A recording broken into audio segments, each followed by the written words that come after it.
بسم اللہ الرحمن الرحیم۔ السلام علیکم ورحمۃ اللہ وبرکاتہ۔ الحمد للہ نحمده ونستعینه ونستغفره ونؤمن به ونتوکل علیہ ونعوذ باللہ من شرور انفسنا ومن سیئات اعمالنا ونعوذ باللہ من شرور انفسنا ومن سیئات اعمالنا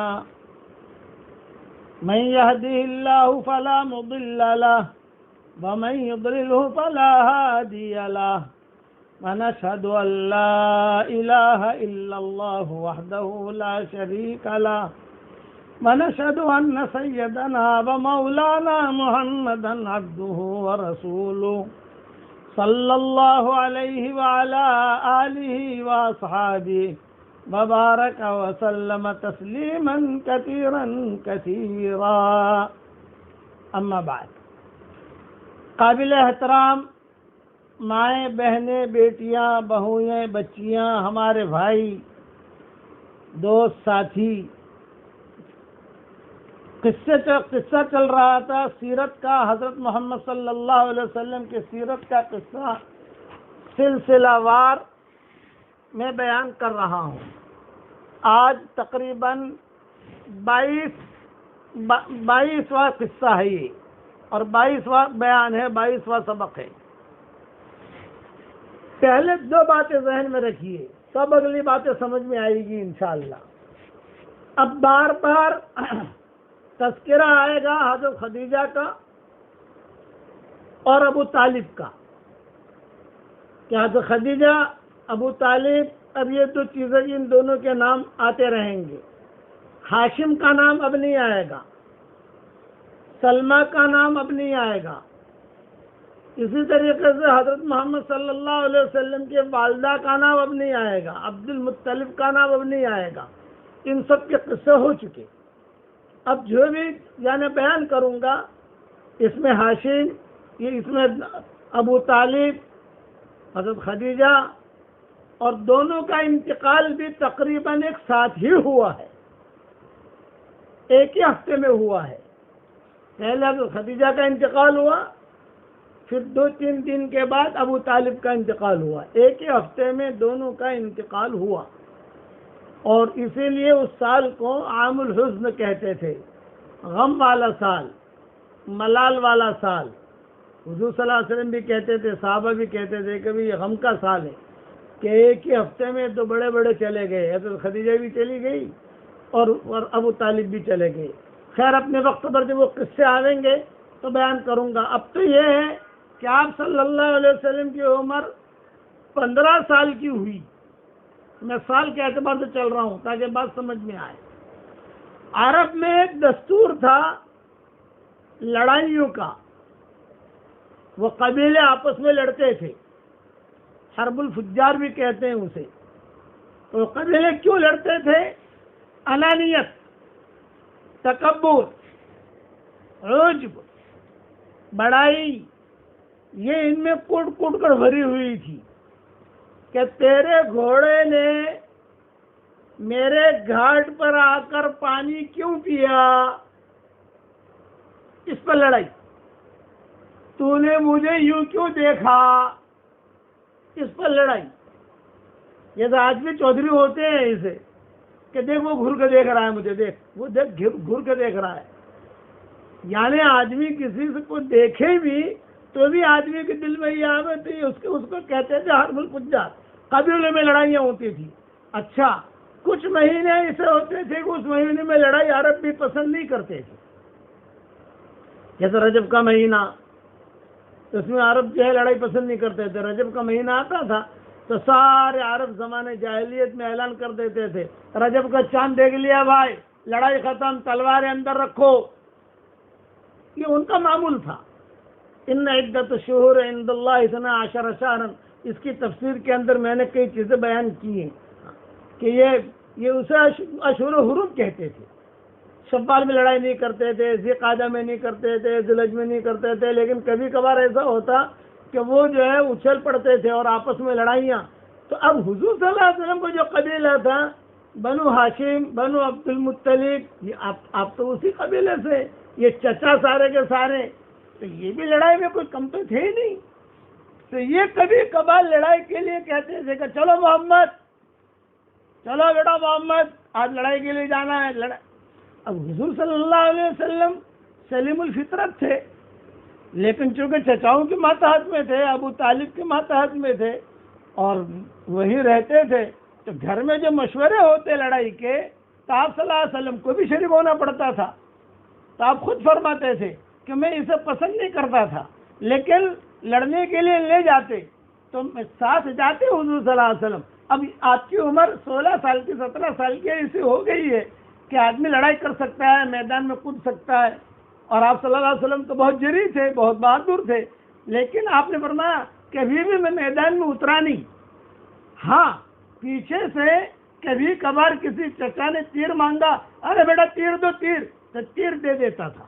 یہ آپ خود فرماتے تھے کہ حضور صلی اللہ علیہ وسلم تیر دے دیتے تھے، لے تیر، لیکن میں جو ہے وہ چکروں میں نہیں پڑتا تھا. اسی طریقے سے حلف الفضول عبداللہ ابن جدعان جو تھا، یہ بڑا آدمی تھا، مکہ مکرمہ کا، حضرت عائشہ کا چچا بھائی تھا یہ، تو اس کا مکان بھی وسیع تھا.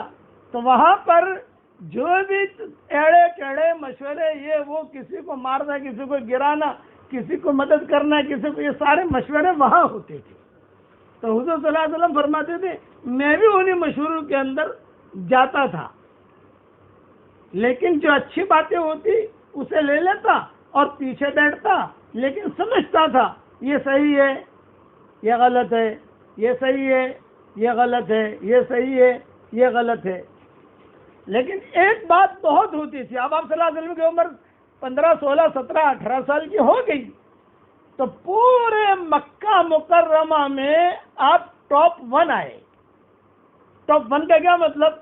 ہر آدمی چلتے چلتے، ہر عورت چلتے چلتے آپ کو دیکھتے تھے، یہ لڑکا ہے. خاص طور سے یہود نصارہ، یہی ہے، یہی ہے، یہی ہے. بلکہ بعض بڑے بڑے پادری تو انتظار کے اندر کئی سال ایک درخت کے نیچے گزار دیے. وہ آگے آئے گا قصہ، میں بیان کروں گا انشاءاللہ.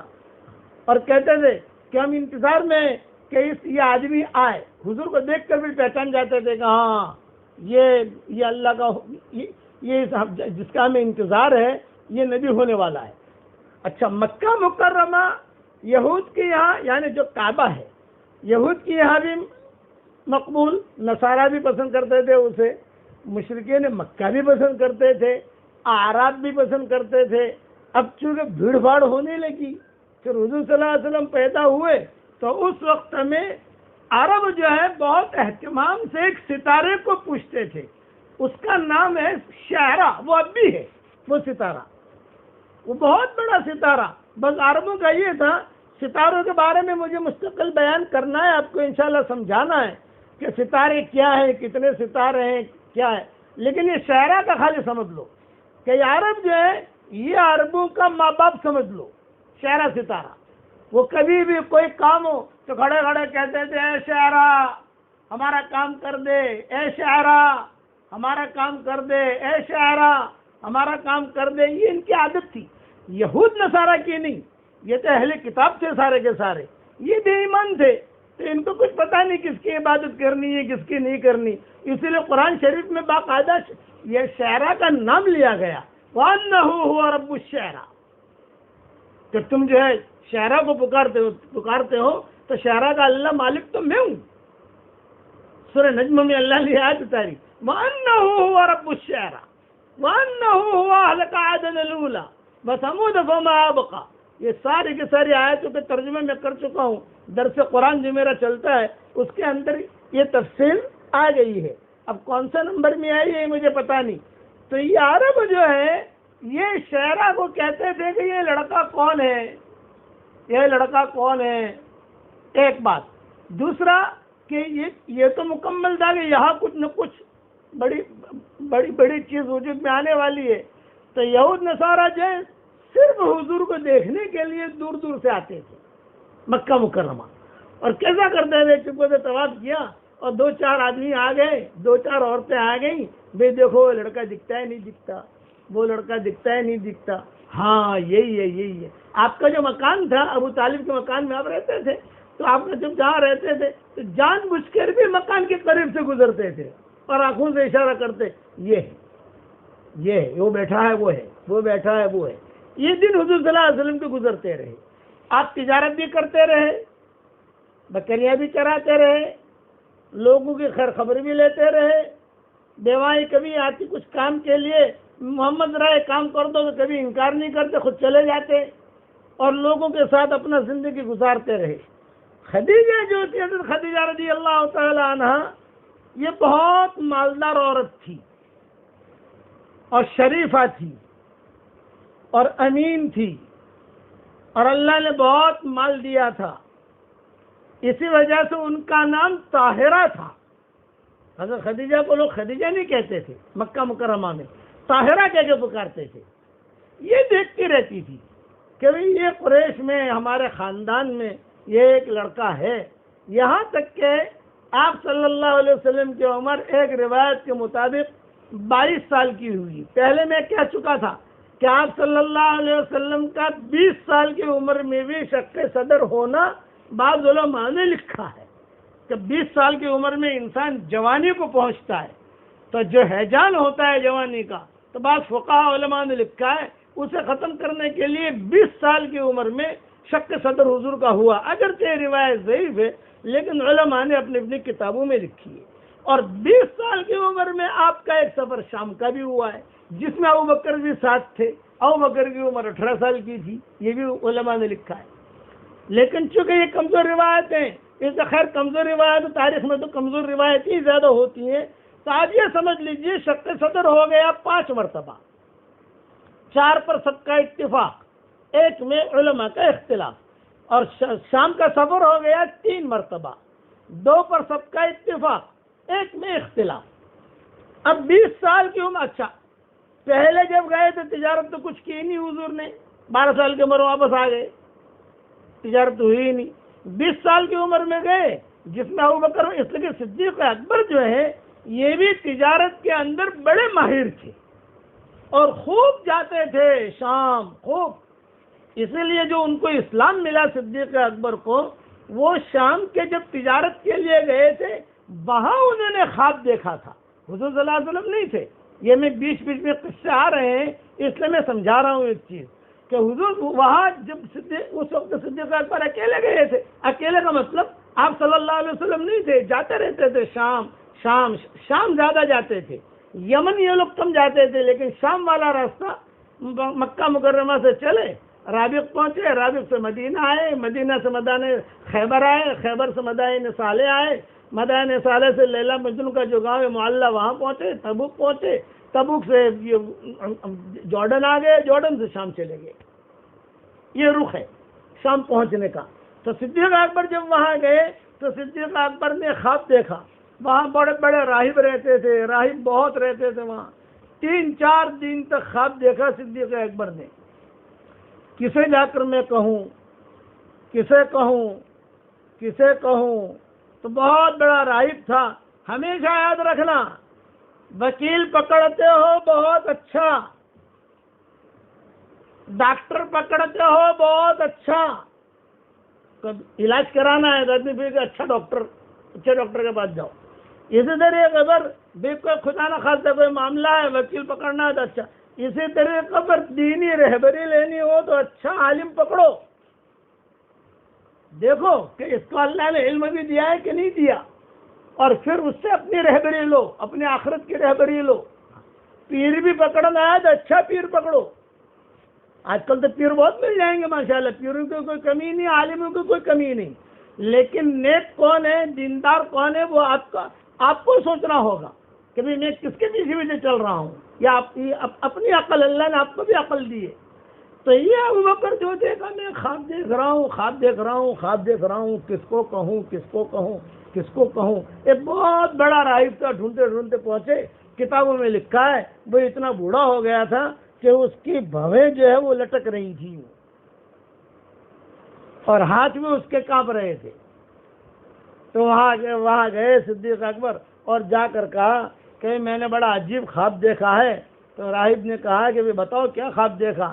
تو فرمایا میں نے ایک خواب دیکھا. خواب بیان کیا تو راہب جو ہے ایک دم سے چوکن نہ ہو گیا. لاؤ خوشبو لاؤ خوشبو، خوشبو لاؤ خوشبو، عطر لاؤ عطر، عطر لاؤ عطر. فوری عطر لگایا اور بیٹھو بیٹھو بیٹھو بیٹھو بیٹھو ان کو بٹھایا صدیق اکبر کو، اور اپنی بھویں جو ہے وہ اوپر کی یوں اور غور سے دیکھا اور پھر دیکھ کر کہا تم کہاں سے آئے ہو؟ ابو بکر نے کہا بکہ سے. مکہ کو بکہ کہتے تھے پہلے. قرآن شریف میں بکہ آیا ہے، بکہ 4 پارے کے اندر. تو بکہ، میں بکہ سے آیا ہوں، یہ صدیق اکبر نے کہا. تو راہب نے کہا تیرا خواب بہت اچھا ہے اور تیرے خواب کی تعبیر یہ ہے کہ تمہارے یہاں بکہ میں ایک نبی ظاہر ہوگا دنیا کے اندر، یعنی جب تک وہ زندہ رہے گا تم اس کے وزیر بنو گے اور اس کے مرنے کے بعد تم اس کے خلیفہ بنو گے.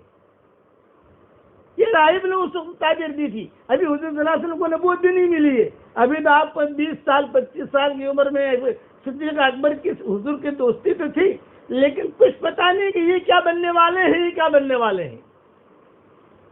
تعلقات ہوتے ہیں جیسے بس اس قسم کے تھے جیسے گاؤں میں لڑکے ہوتے ہیں آپس میں. وہ راہب نے تعبیر دی تھی کہ تو بکہ کا رہنے والا ہے، تمہارے یہاں ایک نبی ظاہر ہوگا اور جب تک وہ زندہ رہے گا کنت وزیرا لہ فی حیاتہ وخلیفۃ لہ بعد مماتہ، اس کے زندگی میں تو وزیر بنے گا اس کا، اور اس کے مرنے کے بعد تو اس کا خلیفہ بنے گا. صدیق اکبر کہتے ہیں اس نے تعبیر دی، میں خواب بھی بھول گیا اور تعبیر بھی بھول گیا. یہ صدیق اکبر خود کہتے تھے خواب بھی بھول گیا، تعبیر بھی بھول گیا. مرور زمانے کی وجہ سے آدمی بھول جاتا ہے. لیکن حضور صلی اللہ علیہ وسلم کو جب نبوت ملی اور آپ نے نبوت کا دعویٰ کیا تو سب سے پہلے تو خدیجہ مسلمان ہو گئی. باہر نکلے صدیق اکبر ملے. صدیق اکبر ملے تو حضور صلی اللہ علیہ وسلم نے دعوت دی بھئی میں اللہ کا نبی ہوں. بغیر تو صدیق اکبر نے انکار نہیں کیا، پہلے دن سے اقرار کر لیا، لیکن ایک آہستہ تو سوال کیا کہ محمد تم اتنی بڑی چیز کا دعویٰ کرتے ہو، اتنی بڑی چیز، ساری دنیا کا نبی، ساری دنیا کا امام، اتنی بڑی چیز کا دعویٰ کرتے ہو تو اس کی کوئی دلیل بھی ہونی چاہیے. دلیل کیا ہے؟ یہ ہلکے انداز میں پوچھا صدیق اکبر نے. تو حضور نے جھٹ سے کہا رؤیاک الذی رأیتہا فی الشام، تیرا وہ خواب جو تو نے شام میں دیکھا تھا. بس صدیق اکبر کو خواب یاد آ گیا اور فوراً لپٹ گئے حضور سے رونے لگے. کہا اشہد ان لا الہ الا اللہ واشہد انک رسول اللہ. یہ ان کے اسلام لانے کے قصوں میں علماء نے یہ باتیں لکھی ہیں. تو اب چونکہ یہ قصے کے سنانے کا یہ وقت تو ہے نہیں، لیکن یہ کہ چونکہ حضور صلی اللہ علیہ وسلم کے ساتھ جو تعلقات ہے، ابھی میسرہ کا قصہ آئے گا تو دو میسرہ. آج کل تو شاید میسرہ لڑکیوں کا نام رکھتے ہیں، لڑکوں کا نام رکھتے ہیں، اچھا نام ہے، لیکن 2 میسرہ کے قصے بھی آئیں گے جب اب آگے شروع ہوں گے. حضور اکرم صلی اللہ علیہ وسلم ایک روایت کے مطابق 22 سال کی عمر ہو گئی، ایک روایت کے مطابق 25 سال کی عمر ہو گئی، اور دن گزرتے گئے. اب گھر میں تنگی تھی، ابو طالب ان کے بھی بیٹے تھے اور تنگی. تو حضور اکرم صلی اللہ علیہ وسلم سے بعض تاریخ کی کتابوں میں لکھا ہے ابو طالب نے کہا کہ محمد اب تم بڑے ہو گئے ہو، کچھ دھندا بندہ کرو، گھر کا خرچہ ہے، یہ ساری کی ساری چیزیں ہیں، تو تھوڑا ہاتھ پاؤں مارو، یہ کرو وہ کرو. آپ کی عمر 22 سال یا 23 سال. تو آپ نے فرمایا کہ بھی جتنا مجھ سے یہ ہوتا ہے، مطلب کہ بکریاں چرانا، آپ بکریاں چرا کر جو پیسے ملتے تھے اپنی جیب میں نہیں ڈالتے تھے، ابو طالب کو جا کے دے دیتے تھے. کاروبار کر کے جو بھی نفع ہوا تو حضور صلی اللہ علیہ وسلم سیدھے ابو طالب کے ہاتھ میں جا کے دے دیتے تھے. یہ نفع ہوا. اور کبھی کبھی نقصان بھی ہوتا ہے، کاروبار کا تو مطلب یہ ہوتا ہے کہ نفع نقصان، لیکن ابو طالب کو جو ہے جا کے دے دیتے تھے کہ یہ ہے. اب جب آپ کی عمر یہ ہوئی، اب 2 مسئلے آ گئے گھر میں. بھئی محمد کی شادی بھی کرنی ہے اور اسے اپنے پاؤں پر کھڑا بھی کرنا ہے. تو کیا کریں؟ اب دو روایتیں سنو. ایک روایت تو یہ کہ حضرت خدیجہ کے پاس لوگ جاتے تھے پیسہ لینے کے لیے، کیا آپا ہم جا رہے ہیں شام، تم جو ہے 1000 دینار دے دو، 2000 دینار دے دو، جو نفع ہوگا نفع میں آپ کا اتنا ہمارا اتنا، یہ ایگریمنٹ ہوتا تھا. اور ایک روایت یہ ہے کہ حضرت خدیجہ جب شام کے لیے قافلہ تیار ہوتا مکہ سے تو ڈھول بجتا تھا. ڈھول اس دور کے اندر ڈھول بجاتے تھے. ڈھول بجانے کا کیا مطلب؟ ڈھول بجانے کا مطلب یہ ہے کہ قافلہ تیار ہے، کسی کو جانا ہو تو شام جانا ہو تو چلو، شام جانا ہو تو چلو. تو لوگ جو ہے وہ مشورہ کر کے بیٹے کو بھیج دیتے تھے، کوئی بھائی کو بھیج دیتا تھا، کوئی اپنا پیسہ لے کے جاتا تھا. تو صحیح روایت میں یہ آتا ہے پورے مکہ والوں کا جتنا مال ہوتا تھا اس سے کئی گنا زیادہ اکیلی خدیجہ کا مال ہوتا تھا. جیسے مکہ والوں کا 1,00,000 دینار جمع کیا ہے دھندے کے لیے تو خدیجہ کے 3-4 لاکھ دینار ہوتے تھے. اور خدیجہ جو ہے سب کے ساتھ ایگریمنٹ کرتی تھی، سب کے ساتھ یہ ہوگا یہ جو بھی. اس کی ایک سہیلی تھی، اس کا نام تھا نفیسہ. حضرت خدیجہ کی خاص سہیلی تھی. سہیلی تو میں نہیں کہوں گا، اگرچہ علماء نے سہیلی کا جملہ لکھا ہے لیکن خیر وہ بھی ہو سکتا ہے سہیلی، لیکن پرائیویٹ سیکرٹری تھی، یہ سمجھ لو کہ سارے گھروں کے کام، اندر کے کام، حساب کتاب کے کام وہ ساری وہ لڑکی سنبھالتی تھی. اور حضرت خدیجہ کہتی تھی دیکھ اس کو اتنا پیسہ دیا ہے تو خبر رکھنا. وہ چہرہ دیکھ کر بھانپ لیتی تھی، کہتی تھی آپا ٹھیک ہے میں جانتی ہوں اس کو کہاں رہتا ہے، اتنا پیسہ دیا. اس دور کے اندر یعنی اس کی پرائیویٹ سیکرٹری تھی حضرت خدیجہ کی نفیسہ. کوئی کام ہوتا تو خدیجہ نفیسہ کے مشورے کے بغیر کبھی بھی نہیں کرتی تھی، نفیسہ کو بلاتی تھی. بلکہ بعض تاریخی کتابوں میں لکھا ہے کہ وہاں اپنے پاس ہی رکھتی تھی نفیسہ کو، چونکہ حضرت خدیجہ کے پہلی 2 شادیاں ہو چکی تھی اور بچے بھی تھے. 2 شوہر حضرت خدیجہ کے ہو چکے تھے. تیسرا نکاح حضور صلی اللہ علیہ وسلم کے ساتھ ہوا. حضور کا پہلا نکاح تھا، حضرت خدیجہ کا تیسرا نکاح تھا. تو حضرت خدیجہ نے نفیسہ سے کہا کہ بھی میرے دل کے اندر ایک بات ہے، اور وہ بات یہ کہ یہ محمد کی جو شہرت مقبولیت سن رہے ہیں مکہ مکرمہ کے اندر، لوگ بہت اس کی تعریف کر رہے ہیں، ذرا تم اس کا بایو ڈاٹا نکالو. یہ لڑکا کون ہے؟ یہ تو میں جانتی ہوں کہ بنو ہاشم میں سے ہے یہ، لیکن لڑکا کیسا ہے یہ تحقیق کرو. تو یہ نفیسہ جو ہے، اچھا آج کل عورتوں کے لیے بھی یہ کام بہت آسان ہوتا ہے. کوئی بھی چیز کی تحقیق کرنی ہو تو عورتیں جو ہوتی ہیں انشاءاللہ آدھے گھنٹے میں پورے بمبئی کی عورتوں کی خبر دے دے گی آپ کو. تو بمبئی کی نہیں، پوری دنیا کی. آپ کسی عورت پہ کام سونپ دو، اس کے اندر یہ PhD کی ہوئی ہوتی ہے، ڈاکٹرنیاں ماہر ہوتی ہیں عورتیں. یہ اللہ نے ان کے خون میں رکھی ہے بات. کسی بھی تحقیق کرنی ہو، فلاں لڑکی کیسی ہے، ہاں آپا میں آپ کو جو تھوڑی دیر بتاتی ہوں، یہاں فون کیا، وہاں فون کیا، وہاں فون کیا، وہاں فون کیا، وہاں فون کیا، اور جھٹ سے رزلٹ حاضر، چاہے صحیح چاہے غلط. اس لیے میں کہتا ہوں کہ PhD کیے بغیر بھی PhD ہوتی ہے. تو یہ نفیسہ یہ تو خاص پرائیویٹ سیکرٹری تھی. جب حضرت خدیجہ نے یہ بات کہی کبھی لڑکے کے بارے میں پوچھو، اور پھر قافلہ بھی مکہ مکرمہ سے روانہ ہونے لگا. اور پھر یہاں حضرت یہ ابو طالب نے بھی حضور سے کہا کہ بھائی کچھ تم دھندا بندہ کرو کچھ اپنا. تو حضور نے فرمایا بھی میں کیا کروں؟ تو ابو طالب نے ہلکے انداز میں کہا کہ خدیجہ کے پاس چلے جاؤ، وہ سب کو پیسہ دیتی ہے، آپ بھی لے لو. ایک روایت یہ. دوسری روایت یہ کہ حضرت خدیجہ نے خود نے حضور کو بلایا اور کہا ابھی کیا کرتے ہو آپ؟ پوچھا، جیسے بات بوڑھے ہوتے ہیں نا، پوچھتے ہیں پھر دھندا بندہ کرو. تو حضرت خدیجہ نے خود نے کہا یہ قافلہ جا رہا ہے، ڈھول بج رہا ہے، سب جا رہے ہیں، اور میں نے سب کو پیسہ بھی دیا ہے، تو میں تو آپ کو بھی پیسہ دوں گی، اور آپ بالکل ٹینشن مت لینا، آپ کے ساتھ میسرہ، یہ میسرہ کا جملہ اب آیا ہے ذہن میں رکھنا، آپ کے ساتھ میسرہ کو بھی کر دوں گی. میسرہ جو ہے وہ آپ کو غلام تھا حضرت خدیجہ کا، میسرہ کو کر دوں گی، اور آپ جتنا میں نے سب کے ساتھ ایگریمنٹ کیا ہے اس کا میں اضعاف مضاعفہ کا جملہ روایتوں میں آتا ہے، اضعاف مضاعفہ، میں آپ کو بہت زیادہ نفع دوں گی. یعنی جیسے 50-50 کا مسئلہ ہے تو 50-50 کا کچھ نہیں، میں آپ کو بہت زیادہ دوں گی، آپ دھندا کرو۔ اب جب حضور سے یہ بات ہوئی، نفیسہ کھڑی تھی، نفیسہ نے کہا کہ یہ لڑکا ہے۔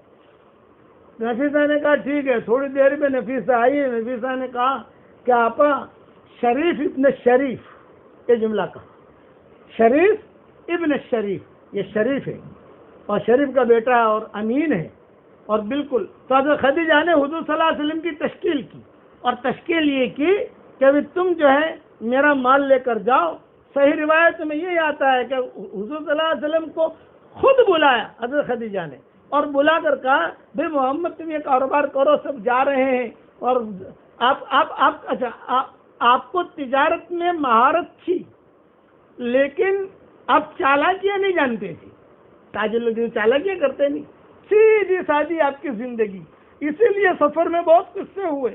اور میسرہ سے بلا کر خدیجہ نے کہا کہ دیکھ میں کبھی بھی تجھ کو مجھ سے الگ نہیں کرتی ہوں، میں اس لڑکے کے ساتھ تمہیں محمد کے ساتھ بھیج رہی ہوں، پورے سفر کی کارگزاری لا کر مجھے دینا، ایک ایک پل پل کی، ایک ایک رات کی، ایک ایک چیز کی تو مجھے خبر دینا۔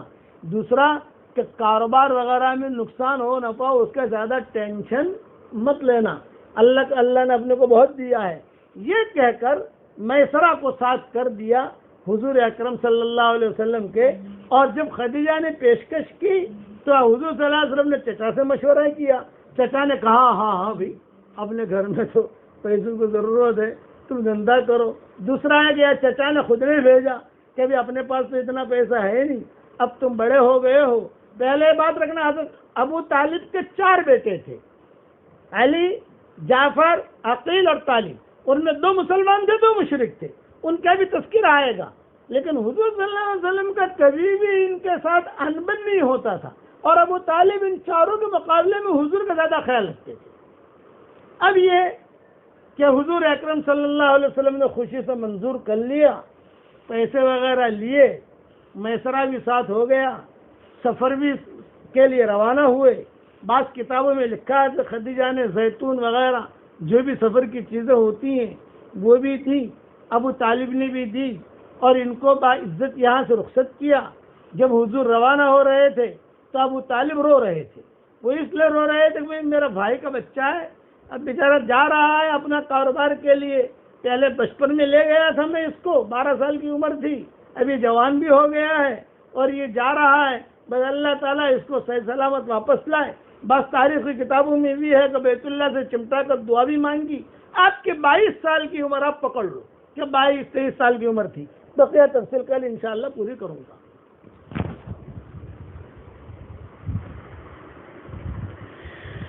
ہمارے سامنے روزانہ کچھ مسائل آ رہے ہیں۔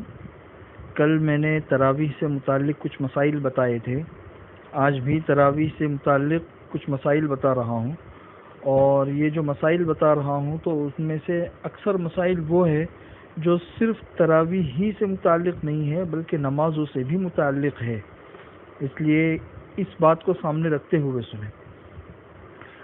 ایک مسئلہ تو یہ ہے کہ جیسے آج کل عام طور پر تراویح ہوتی ہے، تراویح کے اندر چونکہ ایک ساتھ میں 20 رکعت پڑھنی ہوتی ہے تو امام جو ہوتا ہے نا وہ بہت تیزی کے ساتھ میں قرآن کریم پڑھتا ہے، نمازیں بھی بہت تیزی کے ساتھ میں ہوتی ہے، اور ایسی تیزی کے ساتھ میں ہوتی ہے کہ شروع میں ثنا بھی بہت سے امام نہیں پڑھتے ہیں، اعوذ باللہ بسم اللہ بھی نہیں پڑھتے ہیں، ڈائریکٹ قرأت شروع کر دیتے ہیں۔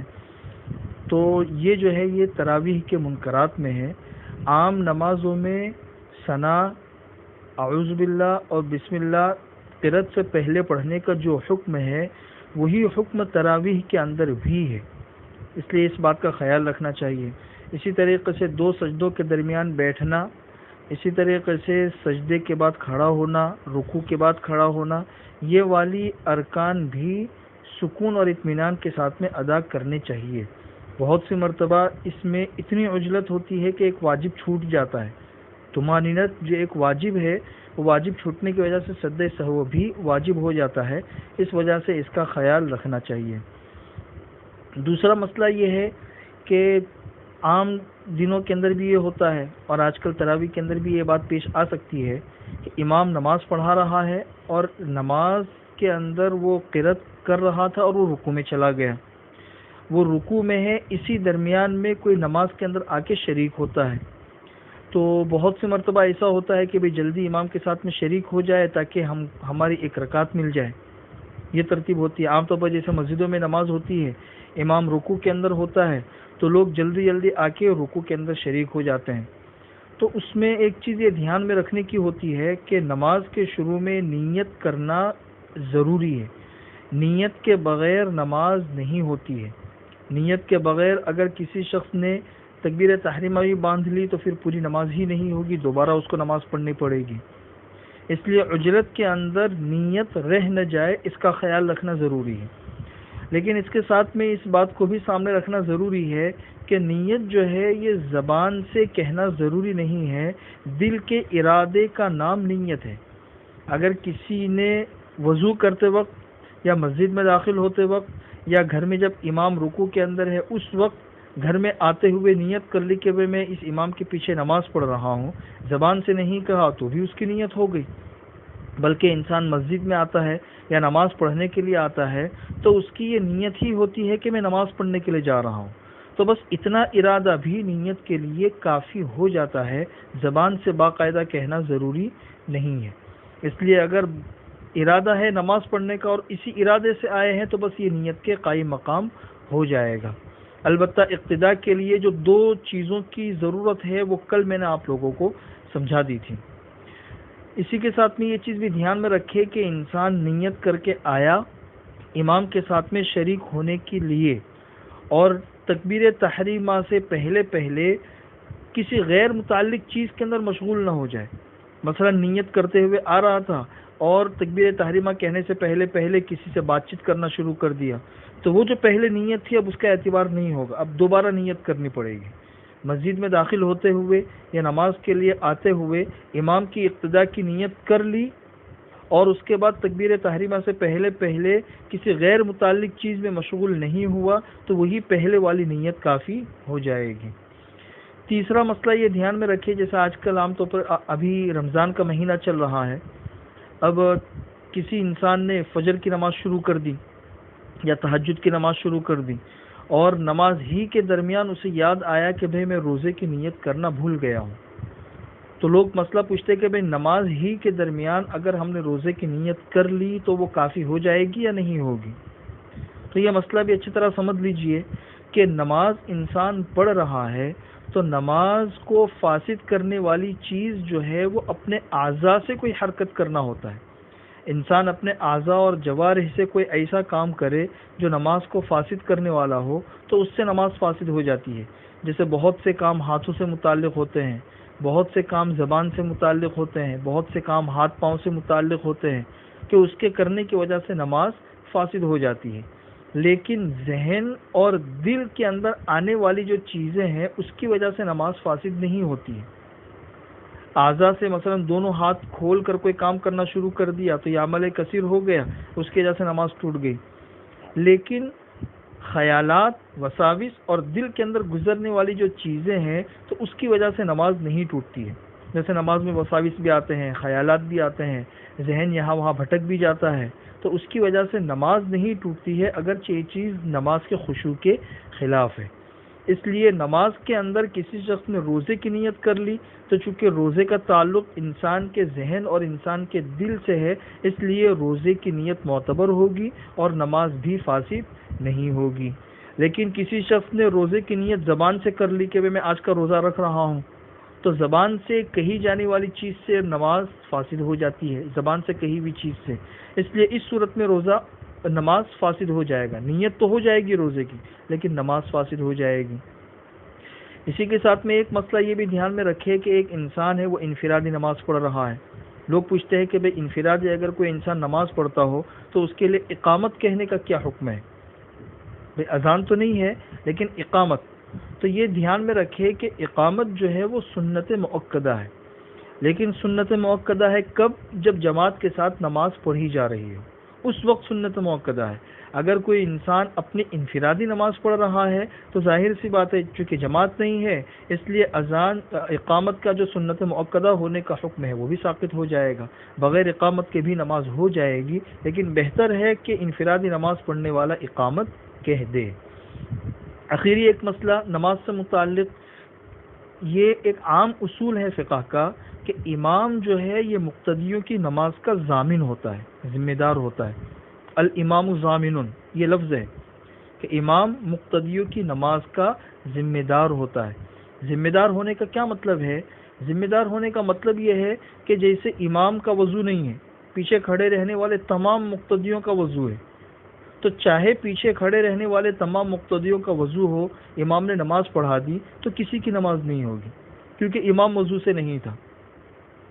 اسی طریقے سے اگر امام کو سجدہ سہو واجب کرنے والا کوئی کام امام سے ہو گیا تو پیچھے کھڑے رہنے والے کسی بھی مقتدی سے سجدہ سہو واجب کرنے والا کوئی کام نہیں ہوا ہے، اس کے باوجود امام سجدہ سہو کرے گا تو امام کے ساتھ میں مقتدیوں کو بھی سجدہ سہو کرنا ضروری ہے، اس لیے کہ مقتدی جو ہے نا وہ امام سے بندھے ہوئے ہوتے ہیں، امام ضامن ہے۔ اسی کے ساتھ میں یہ بھی دھیان میں رکھیے، بھی مسائل لوگ پوچھتے ہیں کہ پیچھے کھڑے رہنے والے کسی مقتدی سے سجدہ سہو واجب کرنے والا کوئی کام ہو گیا، امام سے نہیں ہوا، تو کیا مقتدی سجدہ سہو کرے گا یا اس کو کرنے کی ضرورت نہیں ہے؟ تو میں نے آپ کو سمجھا دیا کہ امام ضامن ہوتا ہے، امام کی نماز صحیح ہو گئی تو مقتدیوں کی نماز بھی صحیح ہو گئی۔ سارے مقتدیوں سے سجدہ سہو واجب کرنے والا کوئی کام ہو گیا اور اگر امام سے نہیں ہوا ہے تو پیچھے کھڑے رہنے والے کسی بھی مقتدی کو سجدہ سہو کرنا ضروری نہیں ہے، بلکہ امام سجدہ سہو کے بغیر نماز پڑھائے گا تو باقی سب کی نماز ہو جائے گی، سجدہ سہو سب سے ساقط ہے، اس لیے کہ یہ ابھی تابع ہے۔ تو اسی سے یہ بات سمجھ میں آتی ہے کہ امام کے پیچھے اگر مقتدی نماز پڑھ رہا ہو تو چاہے وہ نماز سری ہو یا جہری ہو، سری نماز جیسے ظہر یا عصر ہے، جہری نماز جیسے مغرب عشاء فجر ہے، تو اس میں امام کے پیچھے مقتدیوں کو قرات نہیں کرنی، چاہے وہ سورہ فاتحہ پڑھ رہا ہو یا سورت پڑھ رہا ہو، قرات نہیں کرنی۔ کیوں؟ اس لیے کہ امام نے قرات کر لی تو امام کا قرات کرنا یہ مقتدیوں کی طرف سے کافی ہو جاتا ہے، اس لیے امام ابو حنیفہ رحمۃ اللہ علیہ کے نزدیک تو امام کے پیچھے قرات کرنا یہ جائز ہی نہیں ہے۔ باقی ائمہ کے نزدیک کچھ گنجائش ہے، لیکن امام ابو حنیفہ رحمۃ اللہ علیہ کے نزدیک درست ہی نہیں ہے، کیونکہ امام ضامن ہے، امام نے قرات کر لی تو باقی تمام مقتدیوں کی بھی قرات اسی کے ضمن میں ہو گئی۔ نماز سے متعلق کچھ اور بھی اہم مسائل ہے، وہ انشاءاللہ کل آپ لوگوں کو بتا دوں گا، پرسوں سے پھر صدقہ فطر کے کچھ مسائل آپ لوگوں کے سامنے آئیں گے۔ عید کی نماز کا طریقہ اور اس کا خطبہ اور اس کے سلسلے میں جو بھی مسائل ہے وہ بھی انشاءاللہ 3-4 دنوں کے بعد آپ لوگوں کے سامنے تفصیل سے بیان کر دیے جائیں گے، ٹھیک ہے؟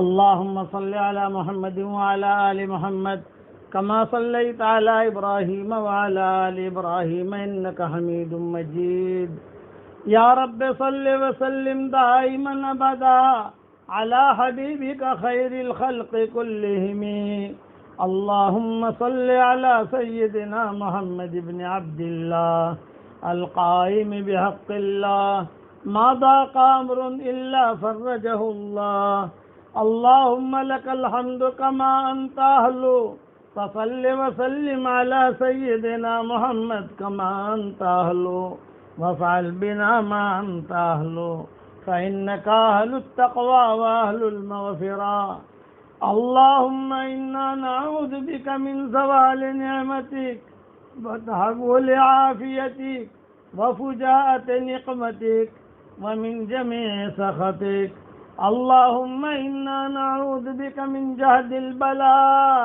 ودرك الشقاء وسوء القضاء وشماتة الأعداء وسوء المنظر وفجاءة الشر اللهم إنا نعوذ بك من زوال نعمتك وتحول عافيتك وفجاءة نقمتك ومن جميع سخطك اللهم إنا نعوذ بك من يوم السوء ومن ليلة السوء ومن ساعة السوء ومن صاحب السوء ومن جار السوء ومن مرض السوء ومن وقت السوء ومن دار السوء یا ذا الجلال والإکرام. اللهم اجعل أمامنا نورا ومن خلفنا نورا وعن يميننا نورا وعن شمالنا نورا ومن فوقنا نورا ومن تحتنا نورا واجعل قبورنا نورا واجعل ما حولنا نورا واجعل في شعرنا نورا واجعل في دمنا نورا واجعل في لحمنا نورا. اللهم اجعلنا نورا في الدنيا والآخرة. ربنا أتمم لنا نورنا واغفر لنا إنك على كل شيء قدير.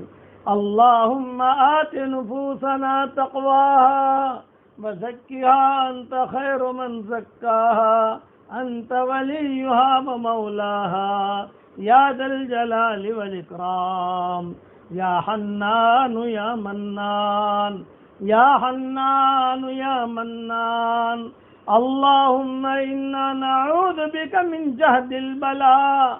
اللهم إنا نعوذ بك من جهد البلاء ودرك الشقاء وسوء القضاء وشماتة الأعداء. اللهم اجعل ثأرنا على من ظلمنا وانصرنا على من عادانا ولا تجعل مصيبتنا في ديننا ولا تجعل الدنيا أكبر همنا ولا مبلغ علمنا ولا إلى النار مصيرنا. اللهم اشرح لنا صدورنا ويسر لنا أمورنا وارفع اللهم قدرنا وطهر ذكرنا واجبر كسرنا وامحو وزرنا ونور قبورنا ونور قلوبنا ونور وجوهنا ونور أبصارنا ونور شعرنا ونور دمنا وربنا بقضائك وقدرك وأعذنا من الجبن والبخل والأنانية والكبر والرياء والهوى وأجرنا من ذل الاستدانة وخيانة الأمانة ومن خسة المكان والمكانة ومن نسيان الجميل أو إنكاره بالتضليل والطف بما بعاجل لطفك بنا فيما قضيت به علينا. اللهم لا تثقل بنا ولا تثقل علينا یا حنان یا منان. اے اللہ ہمارے گناہوں کو معاف فرما. اے اللہ ہماری خطاؤں سے درگزر فرما. اے اللہ اپنا قریبی بندے بندیوں میں ہمیں شامل فرما. اے اللہ ہمیں تیرا رازدار بنا دے. اے اللہ تیرا رازدار بنا دے. اے اللہ تیرا رازدار بنا دے. اور اے اللہ ہمیں ایسا قرب نصیب فرما کہ کبھی بھی تجھ سے دوری نہ ہو. ایسا ایمان عطا فرما کہ کبھی بھی اس کے بعد کفر نہ ہو.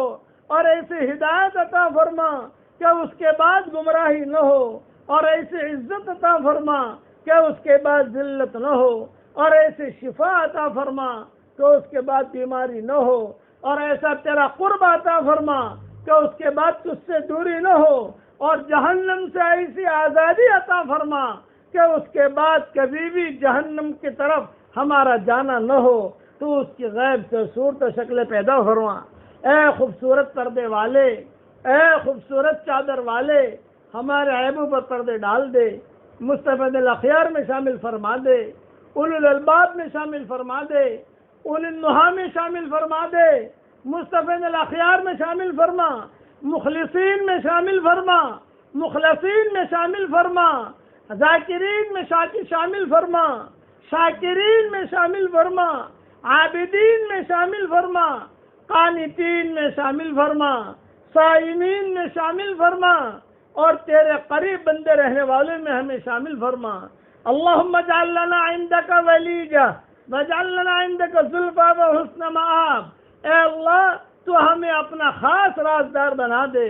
اور خاص وقتوں میں تجھے پکارنے کی تو ہمیں توفیق عطا فرما۔ اے اللہ، اس وقت میں ساری انسانیت پریشان ہے، اس انسانیت کے پریشانیوں کو دور فرما۔ اے اللہ، عام طور سے کبھی کبھی آپ روٹھ جاتے تھے لیکن من بھی جاتے تھے، منا بھی لیتے تھے۔ اے اللہ، آپ تو بہت لمبے روٹ گئے۔ اے اللہ، رمضان کے طفیل سے، قرآن کے طفیل سے، حجر اسود کے طفیل اور برکت سے، اے اللہ زمزم کی برکت سے، یاسین کی برکت سے، طاسین کی برکت سے، حامیم کی برکت سے، الف لام میم کی برکت سے، الف لام میم عین سین قاف کی برکت سے، کاف ہا یا عین صاد کی برکت سے، حامیم کی برکت سے، اور یا اللہ طٰہٰ کی برکت سے، اور اے اللہ سورہ قاف کی برکت سے، نون کی برکت سے، الف لام را کی برکت سے، جتنے بھی حروف مقطعات آئے ہیں اے اللہ ان کی برکت سے، اور قرآن کے ایک ایک لفظ اور ایک ایک حروف کی برکت سے، اور ایک ایک زبر اور ایک ایک کسرہ کی برکت سے، اے اللہ تو اس انسانیت کی پریشانی کو دور فرما دے۔ اے اللہ، عافیت کے ساتھ تو ہم سب سے راضی ہو جا۔ ہم کسی امتحان کے لائق نہیں ہیں، امتحان تو کبھی ایمان والوں کا لیا جاتا ہے۔ اگر آپ نے ہمارا امتحان لے لیا اے اللہ، ہمارے بیڑے ڈوب جائیں گے، ہم ختم تباہ اور برباد ہو جائیں گے۔ اے اللہ، تیرے ہواؤں کو حکم دے دے کہ ان بیماریوں کو لے کر چلی جائے، تیرے فرشتوں کو حکم دے دے کہ ان بیماریوں کو لے کر چلے جائیں۔ اے اللہ، آپ کو تو کسی کو حکم دینے کی ضرورت نہیں ہے، آپ کا تو چاہ لینا کافی ہے۔ قرآن میں پڑھا گیا، انما امرہ اذا اراد شیئا ان یقول له کن فیکون، فسبحان الذی بیدہ ملکوت کل شیء والیہ ترجعون۔ اے اللہ، آپ کا حکم دے دینا کافی ہے، تیرے حکم سے ان بیماریوں سے تو اس انسانیت کو بچا لے۔ اور اے اللہ، اچانک کا خیر ہمیں نصیب فرما، اچانک کے شر سے تو ہماری حفاظت فرما۔ اے اللہ، جو پریشان حال ہو ان کی پریشانیوں کو دور فرما، جو مقروض و عافیت ان کے قرضوں کے ادا ہونے کی غیر سے صورت و شکلیں پیدا فرما۔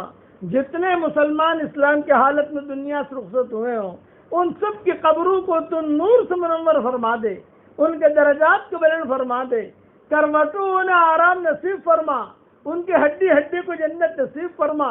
اے اللہ، تیرے نیک بندے بندیاں جو گزرے ہیں، چاہے انسانوں میں ہو چاہے جناتوں میں ہو، چاہے کہ پہلی شریعتوں میں ہو اور حضرت محمد صلی اللہ علیہ وسلم کے بعد آئے ہوں یا آنے والے ہوں، ان سب کے طفیل سے عافیت سے ہم سب کی پریشانیوں کو دور فرما دے۔ حضرت محمد صلی اللہ علیہ وسلم کے طفیل سے ہماری پریشانیوں کو دور فرما دے۔ اللہم انا نسألک من کل خیر خزائنہ بیدک ونعوذ بک من کل شر خزائنہ بیدک۔ تیرے نبی نے ہمیں یہ دعا سکھائی ہے، اے اللہ، تیرے خزانے میں جتنا خیر ہے وہ سارا کے سارا ہمارے لیے مقدر فرما، اور تیرے خزانے میں جتنا شر اور برائی ہے اس سے عافیت سے تو ہماری پوری پوری حفاظت فرما۔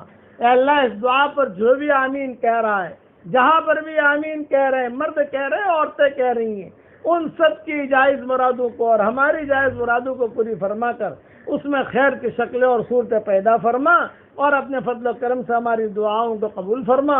اللہم انک عفو تحب العفو فاعف عنا، اللہم اعتق رقابنا من النار، اللہم اعتق رقابنا من النار، اللہم اعتق رقابنا من النار، اللہم اجعلنا من عتقائک من النار، اللہم اجعلنا من عتقائک من النار، اللہم اجعلنا من عتقائک من النار، اللہم انک ملیک مقتدر ما تشاء من امر یکون، سبحان ربنا رب العزة عما یصفون، وسلام علی المرسلین والحمد للہ رب العالمین۔